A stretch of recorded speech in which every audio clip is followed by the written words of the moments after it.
देवशयनी एकादशी की कथा। धर्मराज युधिष्ठिर ने कहा, हे केशव, आषाढ़ शुक्ल एकादशी का क्या नाम है? इस व्रत के करने की विधि क्या है और किस देवता का पूजन किया जाता है? श्री कृष्ण कहने लगे कि हे युधिष्ठिर, जिस कथा का ब्रह्मा जी ने नारद जी से कहा था वही मैं तुमसे कहता हूँ। एक समय नारद जी ने ब्रह्मा जी से यही प्रश्न किया था। तब ब्रह्मा जी ने उत्तर दिया कि हे नारद, तुमने कलियुगी जीवों के उद्धार के लिए बहुत उत्तम प्रश्न किया है, क्योंकि देवशयनी एकादशी का व्रत सब व्रतों में उत्तम है। इस व्रत से समस्त पाप नष्ट हो जाते हैं और जो मनुष्य इस व्रत को नहीं करते हैं नरकगामी होते हैं। इस व्रत के करने से भगवान विष्णु प्रसन्न होते हैं। इस एकादशी का नाम पग्घा है। अब मैं तुमसे एक पौराणिक कथा कहता हूँ, तुम मन लगाकर सुनो। सूर्यवंश में माधाता नाम का एक चक्रवर्ती राजा हुआ था, जो सत्यवादी और महान प्रतापी था। वह अपनी प्रजा का पुत्र की भांति पालन किया करता था। उसकी सारी प्रजा धन्य धान्य से भरपूर और सुखी थी, किंतु भविष्य में क्या हो जाए इसका कोई नहीं जानता, अतः वे भी इस बात से अनभिज्ञ थे। उनके राज्य में शीघ्र ही भयंकर अकाल पड़ने वाला था। उनके राज्य में पूरे 3 वर्ष तक वर्षा न होने के कारण भयंकर अकाल पड़ा। इस अकाल से चारों ओर त्राही त्राही मच गई। धर्म पक्ष के यज्ञ, हवन, पिंडदान, कथा, व्रत आदि में कमी हो गई थी।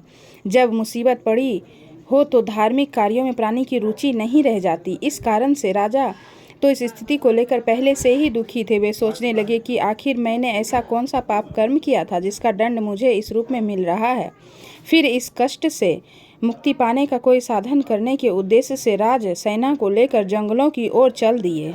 वहां विचरण करते करते एक दिन वे ब्रह्मा जी के पुत्र अंगिरा ऋषि के आश्रम में पहुंचे और उन्हें साष्टांग प्रणाम किया। ऋषिवर ने आश्चर्यचकित होकर उनसे कुशल क्षेम पूछा। फिर जंगल में विचरण वह अपने आश्रम में आने का प्रयोजन जानना चाहा। तब राजा ने हाथ जोड़कर कहा, महात्मा, सभी प्रकार से धर्म का पालन करता हूँ मैं, फिर भी मेरे राज्य में अकाल जैसा दुर्दशा हो गया है। यह दुष्ट देखकर मुझे रहा नहीं गया। आखिर किस कारण से ऐसा हो रहा है? कृपया इसका समाधान कर। यह सुनकर महर्षि अंगिरा ने कहा, हे राजन, सब युगों से उत्तम यह सतयुग है। इसमें छोटे से पाप का बड़ा भयंकर दंड मिलता है। इसमें धर्म अपने चारों चरणों में व्याप्त रहता है। ब्राह्मण के अतिरिक्त किसी अन्य जाति को तप करने का अधिकार नहीं है, जबकि आपके राज्य में एक शूद्र तपस्या कर रहा है। इसी कारण है कि आपके राज्य में वर्षा नहीं हो रही है। जब तक वह काल को प्राप्त नहीं होगा तब तक यह दुर्दशा शांत नहीं होगा।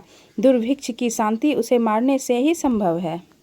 किंतु राजा का हृदय एक नर अपराध क्षुद्र तपस्वी का समन करने को तैयार नहीं हुआ। उन्होंने कहा, हे देव, मैं उस नीच अपराध को मार दूं, यह बात मेरा मन स्वीकार नहीं करता है। कृपा करके आप कोई और उपाय बताएं। महर्षि अंगिरा ने बताया, आषाढ़ माह के शुक्ल पक्ष की एकादशी का व्रत करें। इस व्रत का प्रभाव से अवश्य ही वर्षा होगी। राजा अपने राज्य की राजधानी लौट आए और चारों वर्णों सहित पग्घा एकादशी का विधि पूर्वक व्रत किया। व्रत के प्रभाव से उनके राज्य में मूसलाधार वर्षा हुई और पूरा राज्य धन धान्य से परिपूर्ण हो गया। ब्रह्मवैवर्त पुराण में देवशयनी एकादशी के विशेष महत्व का वर्णन किया गया है। इस व्रत से प्राणी की समस्त मनोकामनाएं पूर्ण होती है। अतः इस मास की एकादशी का व्रत सब मनुष्यों को करना चाहिए। यह व्रत के लोक में भोग कर परलोक में मुक्ति को देने वाला है। इस कथा को पढ़ने और सुनने से मनुष्य के समस्त पाप नाश हो जाते हैं।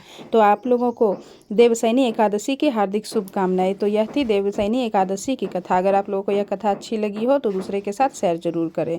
हर हर महादेव।